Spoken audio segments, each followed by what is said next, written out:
Hello everyone. As we all know, we are celebrating World Patient Safety Week 2020. I am requesting everyone to join with us. This is a small discussion regarding safety with our microbiologist Dr. Sushma Krishna. Hello Dr. Sushma Krishna. Ma'am, regarding safety we will discuss today. So ma'am, what do you think about regarding safety? I'm going to speak as elementary as possible. All medical fraternity, we all work with the same principle of hospitals should do no harm. That is a fundamental principle. But unfortunately, it's not an ideal world we live in. There may be risks involved in giving the treatment to the patient. There may be errors happening in turns. So prevention of those risks and errors while administering patient care is what we call as safety. So having said that, safety is just not some one-time do activity and finish off the thing. It is a continuous ongoing process, continuous improvement process, and that is where it lands upon the concept of your quality, and then that's when all the accreditation bodies are interested in the safety. Okay. So ma'am, what do you think about what are the safety measurement arise in our hospital? Yeah, there will be many such instances where the safety concept creeps in hospital. It could be something related with patient trips and falls. It could be sound-alike, look-alike medication errors. It could be hospital-acquired infections, or it could be diagnostic error coming from the laboratories. It could be transfusion-related errors, which can potentially lead to harm to patient and the healthcare worker in terms of bloodborne pathogen transmission. So. There are other multiple situations where the issue of safety can come up in a hospital. Well, ma'am. So, ma'am, what are the important roles for the health worker for the patient safety? Health workers, yes. We are all in the COVID pandemic time, so protecting ourselves, preventing ourselves from being infected is a primary role of a healthcare worker. Yes. And also extend the same protection to our family members, so that is where it is.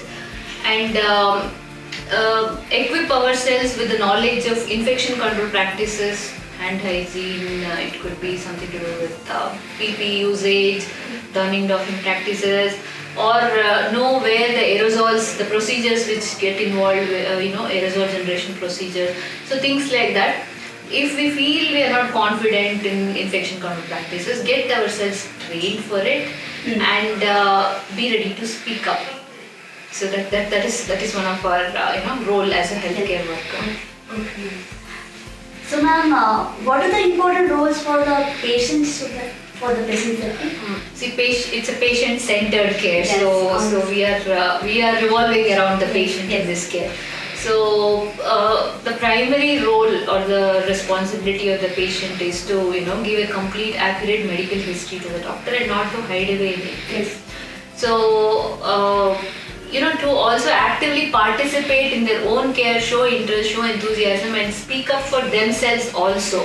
So that they are actively involved as much as in the healthcare worker in the treatment of their diseases. So that would be the important role of the patient in their own patient safety management.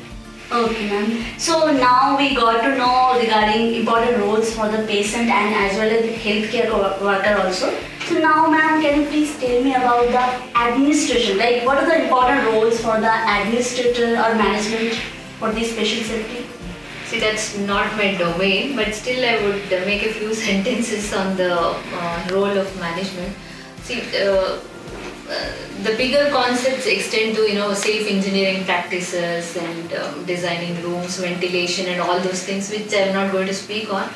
But to back us up, or the healthcare workers, whenever there is an error, error is human.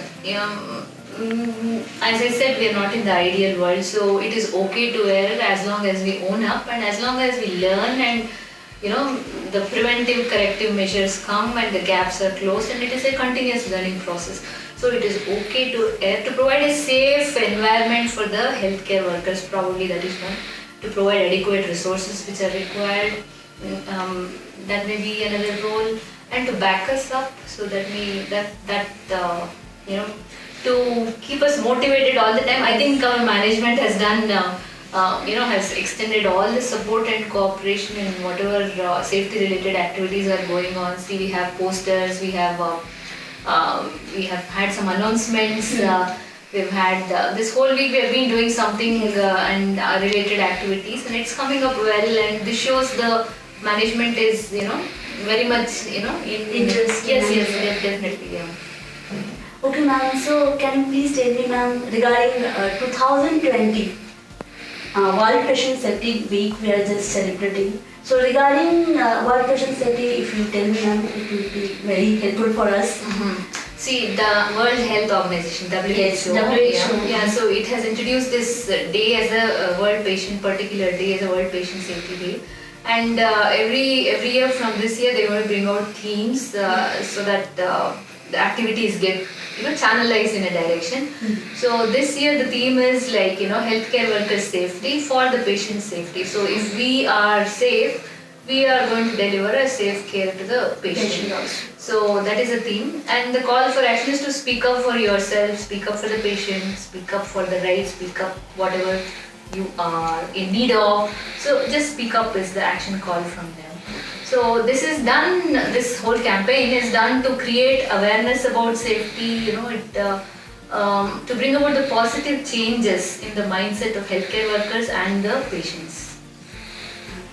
Thank you so much, ma'am. We have discussed about whole things, important roles for the health worker and important roles for the patient as well as administration also. So thank you for everything, ma'am, and thank you for management also. They have given lots of support for us. And anything, ma'am, you can say for the Patient Safety Day, it will be very helpful for us. No, just take care of yourself and